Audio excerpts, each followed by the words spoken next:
I think a lot of people are pretty excited about the idea of having a great destination in their neighborhood, but I know there are also some concerns about the proposed mixed-use district, that it may be just too big or too intense.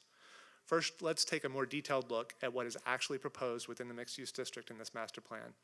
I'll use this bird's eye view to give you a more accurate understanding of what the mixed-use district will be composed of.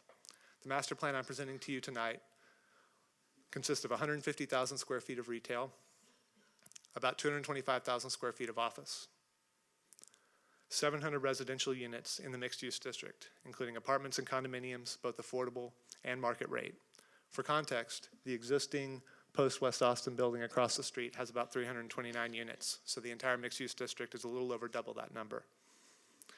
And about 300,000 square feet of assisted living, that's about half the size of the existing Westminster facility at the corner of Jackson and Bull Creek Road.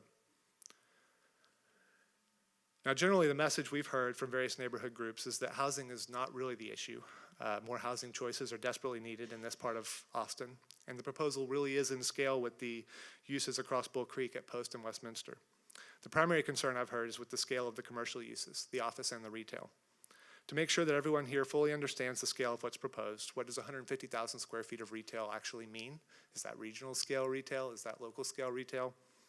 I'd like to use your own neighborhood to provide a little bit of context. This map shows a study area surrounding the Grove at Shoal Creek, bounded on the north by 45th, the west by Mopac, the south by 35th, and on the east by Shoal Creek itself. We've identified all the retail, shown in red, office shown in blue, multifamily shown in yellow-orange, assisted living in purple, and the state's vehicle maintenance facility shown here in gray. Now, the first thing that jumps out to me when I look at this plan is that the mixed-use buildings proposed at the Grove really are very similar in scale to the existing buildings along Bull Creek Road and Jackson Avenue. But let's zoom in a little bit further.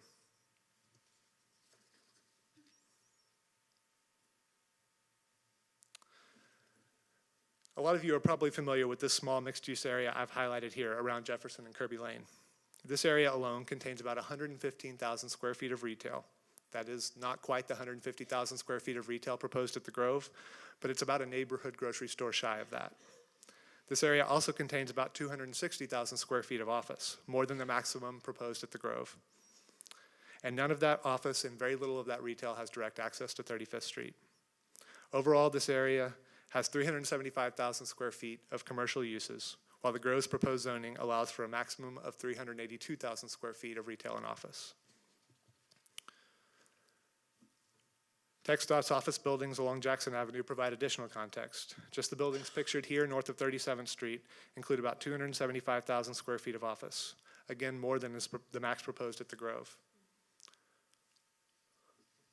Overall,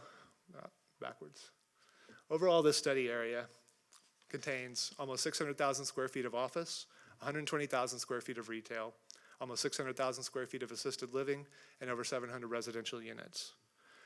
Now, I'm definitely not trying to make the case that what we're proposing at the Grove is the same as what's in your neighborhood today.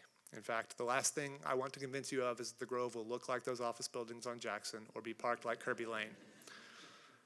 The existing commercial uses in the area are surface parked. The Grove's commercial uses will be parked in parking garages, allowing us to stack housing above and preserving land for parks, open space, and high-quality streetscapes. What I hope this quick example does demonstrate is that you do already live in a mixed-use neighborhood, and that what we're proposing is not a big, scary regional power center or a major city hub, but a neighborhood-scaled commercial center that is consistent with the commercial uses that exist in your neighborhood today. The real difference is the Grove will be built to be walkable and pedestrian-oriented, to create great inviting places to live, work, and visit, and to fit into a smaller footprint in order to preserve large tracts of high-quality open space and to integrate more housing. The Grove will serve as the walkable center your mixed-use neighborhood lacks today, one that's centrally located, appropriately scaled, and carefully designed.